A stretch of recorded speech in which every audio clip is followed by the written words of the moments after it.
Chapter 1, where my story began. My name is Nick.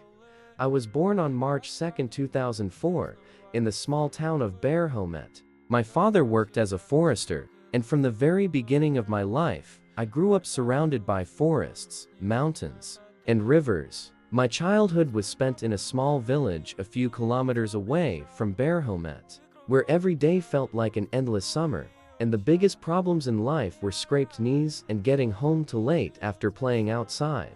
When I was 5 years old, my younger brother was born. At the time, I had no idea that life was already preparing me for adulthood much earlier than most children. Soon I started school. Because of family circumstances, my grandparents became the people who raised me. They taught me the values that would shape the rest of my life. My grandfather was the kind of man who could fix anything. My grandmother had a gift for making every difficult day feel a little lighter. The school years passed quietly. I was just an ordinary boy, with dreams, plans, and hopes for the future. I had no idea that the hardest lessons life could teach were still ahead of me. In 7th grade, I experienced what I believed was my first love. One evening, my friend and I were talking like most teenage boys do. We thought we were already grown men, ready to conquer the world. We even made a silly bet about who would be the first to kiss a girl. That was when I saw her pink jacket, a pink hat with a pom-pom, light-colored sneakers. Many years have passed, yet I still remember that image as clearly as if it happened yesterday. Her name was Yulia, and in that moment, it felt as if the world around me stopped moving. I started texting her. I waited for every reply. I smiled at every message. In my mind, I was already building a future that would never exist. For me, the feelings were real. For her, it was only a game. Later, I found out that she had only been talking to me because she liked another boy. I was simply a way to make him jealous. Maybe for an adult, that sounds like a small thing, but for a 14-year-old boy, it felt like the end of the world. I spent a long time wondering why people could hurt each other that way. I became quiet.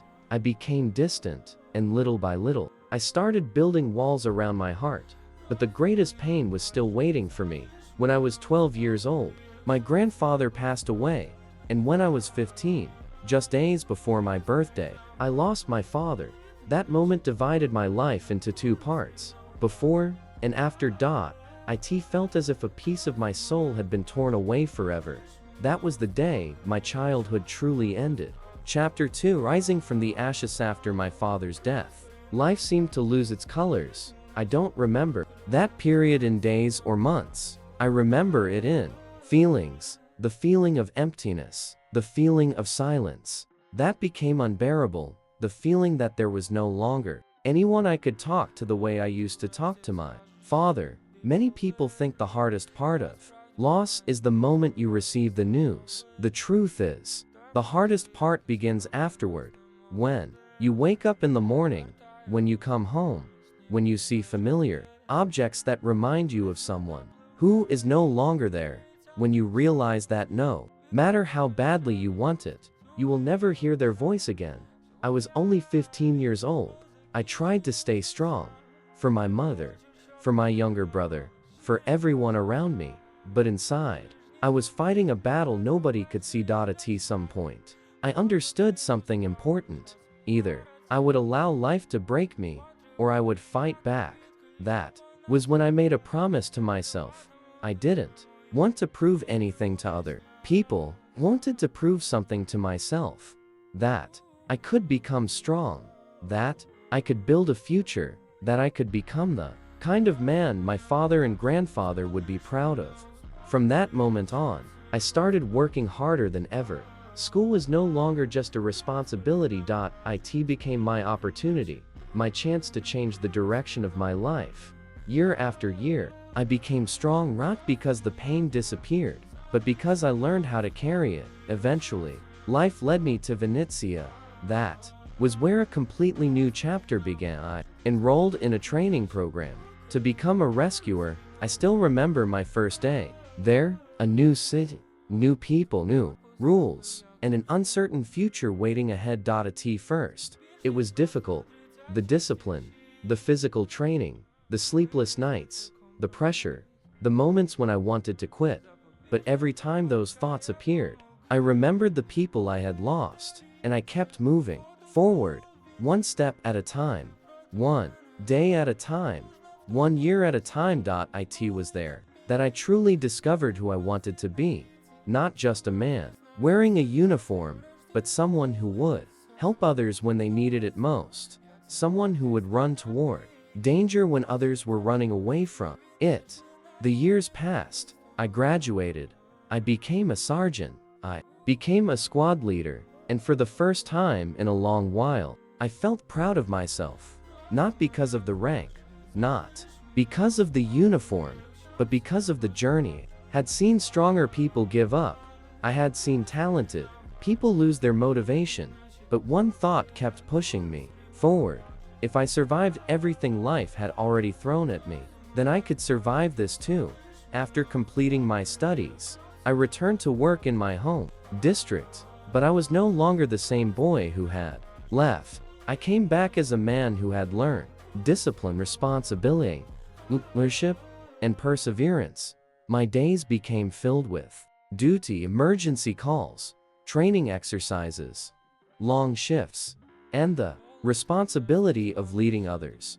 People trusted me, my colleagues respected me, and little by little, I began building the life I had once dreamed about. From the outside, everything seemed to be falling into place. I had a career, I had goals, I had purpose, but there was still something missing. When the shift ended, when I took off the uniform, when the noise disappeared, silence would return, and with it came loneliness. I had friends, I had work, I had plans for the future, but I didn't have someone to share that future with, someone who would listen to my stories after a difficult day, someone whose voice could make everything feel lighter, someone who could truly understand me. At the time, I didn't know it, but life was already preparing an answer to that loneliness. An answer that would arrive when I least expected it. And strangely enough, it would all begin with a car accident. Chapter 3, The Broken Mercedes and the Message That Changed Everything. After returning home, life gradually settled into a familiar rhythm. Work, duty shifts, emergency calls, sleepless nights, the kind of responsibility that only those who protect and save others can truly understand. I was serving as a squad leader, and little by little, I felt that I was finally finding my place in the world. The boy who had once struggled to survive heartbreak and loss was becoming a man others could depend on. But strangely enough, my greatest challenge was no longer at work. It came when the shifts were over, when the uniform came off, when the noise faded away. That was when loneliness would quietly sit beside me. I had a profession, I had goals, I had friends, but I didn't have someone to share my life with, someone who would be waiting for my call, someone who would ask how my day had been, someone who would understand the things I couldn't explain to anyone else. Many evenings after work, I would sit alone in my car, not because I was unhappy, but because something was missing. At the time, I couldn't put it into words. I only knew that my life felt incomplete. A while later, I fulfilled one of my personal dreams. I bought a Mercedes-Benz. For many people, it was simply a car. For me, it was much more than that. It was proof that the boy from a small village could achieve something. Proof that all the sacrifices, all the struggles, and all the sleepless nights had meant something. I still remember the feeling of sitting behind the wheel for the first time. It felt like a victory, a quiet victory that belonged only to me. For the first time in years, I truly felt that life was moving in the right direction. But life has a way of reminding us that nothing is guaranteed. One day, I was involved in an accident. Thankfully, no one was seriously hurt. Everyone walked away safely, but the car was damaged. To someone else, it might have seemed like a small setback. To me, it felt much bigger, because it wasn't just about the vehicle. That Mercedes represented years of effort, years of sacrifice, years of proving to myself that I could build something despite Everything I had lost, seeing it damaged, felt like watching a piece of that journey break apart. That evening, I sat alone replaying everything in my mind. The accident, the frustration, the disappointment. Then my phone rang. It was one of my closest friends. "Hey," he said. "Hey, you sound terrible." "I'm fine." "No, you're not." I laughed quietly. He knew me too well. There was a brief pause. Then he said something that seemed completely random. "Listen, I've met someone." I frowned. "Okay, and?" "I think you should meet her." I rolled my eyes. "Why?" "Because I'm telling you that you should." That's not exactly a convincing argument. Trust me. I laughed again. At the time, I had no idea how important that conversation would become.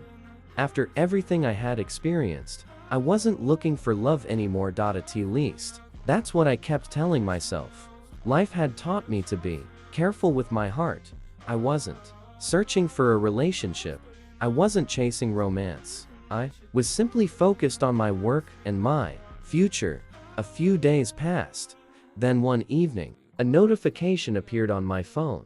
A message from someone I didn't know. An unfamiliar name. An unfamiliar profile picture. An unfamiliar person. Curious, I opened the chat. I read the first message. Then I read it again, and for reasons I couldn't explain, I smiled. There was something different about her. It wasn't her photos. It wasn't her appearance. It was the way she spoke. Simple, honest, natural.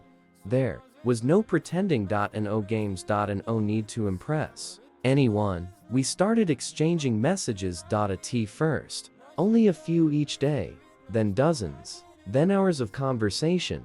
The days became lighter, the evenings became shorter, and for the first time in years, I found myself looking forward to hearing from someone. I would check my phone more often. I would smile at messages. I would think about our conversations long after they ended. One day, during one of our chats, she mentioned where she worked. She was a police officer. I couldn't resist making a joke. "So if I do something wrong, am I going to get arrested?" Her reply came a few moments later. "Depends on how serious the crime is." I smiled. "What if I steal your heart?" There was a long pause. For several seconds, no reply appeared. Then her message finally arrived. "In that case, an investigation will be required."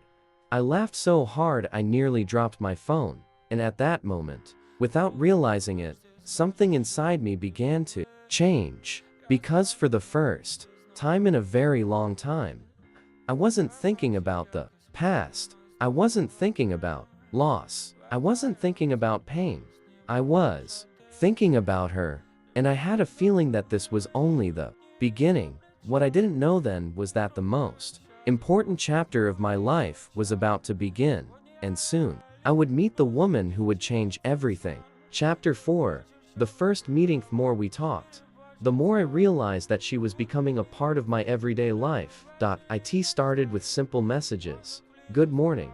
How was your day? Drive safely. Don't forget to eat." Small things, but sometimes, the smallest things mean the most. Before long, I found myself checking my phone first thing every morning. During work, I would catch myself smiling whenever her name appeared on the screen. And at night, our conversation seemed endless. We talked about everything: childhood memories, dreams, goals, mistakes, the fears we rarely share with anyone else. What surprised me most was how easy everything felt. There was no pressure. No pretending. No need to impress one another. For the first time in years, I felt completely comfortable being myself. One evening, after another long conversation, she sent a message. "Maybe it's finally time we meet." I stared at the screen for several seconds. My heart immediately started beating faster. It was ridiculous. I was a grown man, a squad leader, someone who had faced emergencies, danger, and responsibility. Yet somehow, the thought of meeting her made me more nervous than any challenge I had ever faced. We agreed on a day, a simple weekend afternoon. Nothing complicated, but for me, it felt like one of the most important days of my life. I arrived Early. As usual. I've never liked being late. I stood there pretending to be calm, pretending I wasn't, checking the time every few minutes, pretending I wasn't nervous. But the truth was obvious. I felt like a teenager again. Then I saw her walking toward me, slowly, confidently, with a gentle smile on her face. And in that moment, everything around me seemed to disappear. People were walking past, cars were driving by, voices echoed somewhere in the distance, but I barely noticed any of it.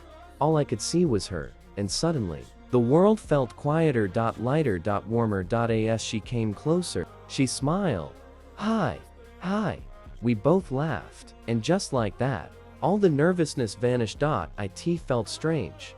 We had never met in person before, yet somehow, it felt as though we had known each other for years. We spent hours walking together, talking, laughing, sharing stories. The conversation flowed naturally. No awkward pauses. No uncomfortable silence. Everything simply felt right. At one point, she looked at me and smiled. Are you always this serious? I raised an eyebrow. Then why are you being so serious today? I laughed. Because I'm trying to make a good impression. She burst into laughter, and that laugh, I would remember it forever. There was something genuine about it, something warm, something that instantly made me want to hear it again. As the afternoon slowly turned into evening, we continued walking through the city streets. The sky was changing colors. The lights around us were beginning to glow, and for the first time in a very long while, I felt completely at peace. At one point, we stopped talking, not because we had run out of things to say, but because silence no longer felt uncomfortable. It felt comfortable, safe. The kind of silence that only exists when two people truly enjoy each other's presence. I looked at her, she looked at me, and in that moment, I realized something important. For the first time in years, I wasn't thinking about everything I had lost. I wasn't thinking about the pain. I wasn't thinking about the loneliness. I wasn't thinking about all the difficult chapters of my life.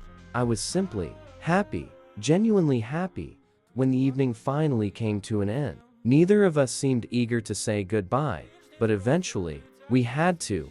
We stood there for a moment, smiling and wanting to be the first to leave. Then we finally said goodbye. I got into my car, started the engine, and just sat there for a few minutes, smiling to myself like an idiot. I couldn't explain it. I didn't want to explain it. I only knew that something special had happened. A few moments later, my phone vibrated. It was a message from her. Thank you for today. I smiled again, then typed my reply. No, thank you. And as I drove home that evening, one thought stayed with me. Sometimes, the most important people enter your life when you least expect them. When you're searching, not when you're hoping, not when you're ready, but exactly when you need them most. And although I didn't fully understand it yet, deep down, I already knew. This was not just the beginning of a relationship. This was the beginning of a completely new life. Chapter 5. The woman who helped me heal. After our first meeting, something began to change inside me. All at once. Not dramatically, but slowly, day by day, like the first rays of sunlight. After a long winter, she became a part of my life so naturally that I barely noticed when it happened. The morning messages became routine. The evening phone calls became something I looked forward to, and before long, she was the first person I wanted to tell about my day. The good moments, the frustrating moments, the victories, the disappointments, everything. What made her different wasn't just her kindness. It wasn't her smile. It wasn't even the way she made me laugh. It was the fact that I never felt judged around her. I didn't have to pretend to be stronger than I was. I didn't have to hide my scars. I didn't have to wear a mask. For the first time in many years, I felt safe enough to simply be myself. One evening, we drove outside the city. The roads were quiet, the sky was clear, thousands of stars filled the darkness above us. We parked on a hill overlooking the lights below. For a while, neither of us said much, we simply sat there, enjoying the silence. Then I took a deep breath, and finally asked a question I had been carrying inside me for weeks. "Can I tell you something?" She turned toward me. "Of course." I looked out through the windshield. The distant lights. The darkness surrounding them. And for the first time in a very long time, I opened the door to the parts of myself I usually kept hidden. I told her about my grandfather, about the man who had helped raise me, the man who taught me what it meant to work hard. To stay honest. To never give up. I told her how empty everything felt after he was gone. How strange it was to walk through familiar places and realize they would never feel the same again. Then I told her about my father, the loss that changed everything, the pain that followed me for years, the nights I spent staring at the ceiling, wondering why life could be so cruel, the days when simply getting out of bed felt like a battle. And then I told her about Yulia, about my first heartbreak, about the disappointment, about the feeling of not being enough, about all the doubts that quietly followed me through the years. I spoke for a long time, longer than I had expected. Sometimes my voice became quiet, sometimes I stopped completely, sometimes I struggled to find the right words, but she never interrupted me. She never rushed me. She never tried to fix anything. She simply listened, and somehow that meant more than any advice ever could. When I finally finished speaking, silence settled between us. A peaceful silence, not awkward, not uncomfortable, just quiet. Then she gently reached for my hand and spoke words I will never forget. "You're stronger than you think." I looked down. A small smile appeared on my face. "No," I said softly, "I've just learned how to hide the pain." She shook her head. "No." Her voice was calm, certain, strong. "People aren't the ones who never cry." I looked at her. She squeezed my hand slightly. "Strong people are the ones who keep moving forward even when life gives them every reason to stop." For a moment, I couldn't speak, because no one had ever said those words to me before. People had seen my uniform, my rank, my responsibilities. They saw the version of me that looked strong, but she saw something deeper. She saw the boy who had lost people he loved, the young man who had spent years carrying grief, the person behind the uniform. And instead of feeling sorry for me, she respected me.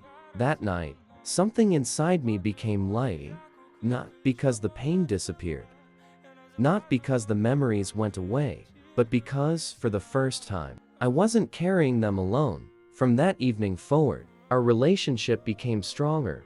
We spent more time together. We traveled. We laughed. We shared dreams. We built memories, and little by little, I began noticing changes inside myself. I started making plans again. I started dreaming again. I started believing in the future again. For years, I had convinced myself that happiness belonged to other people. That maybe my role in life was simply to endure. To survive. To keep moving forward. But she showed me something different. She showed me that surviving and living are not the same thing. And slowly, she taught me how to live again. One evening, as we walked together through the city, I found myself watching her instead of the road ahead. The way she smiled, the way she laughed, the way she looked at the world. And suddenly, a thought appeared in my mind. Every loss, every disappointment, every sleepless night, every difficult chapter of my life had somehow led me to this moment. To her. And for the first time, I realized something beautiful. Maybe the purpose of pain is not to destroy us. Maybe sometimes it prepares us to recognize something precious when it finally arrives. Because after everything life had taken from me, it had given me her, and without even realizing it, she had done something nobody else ever could. She hadn't saved me. She had reminded me who I was before the pain, and in doing so, she helped me find myself again. Chapter 6. The miracle. I stopped waiting for sometimes. I sit quietly and think about how strange life can be. When we're children, we believe, we understand how our story will unfold. We make plans. We imagine our future. We convince ourselves that we know exactly where we're going. But life has a way of rewriting every plan we've ever made.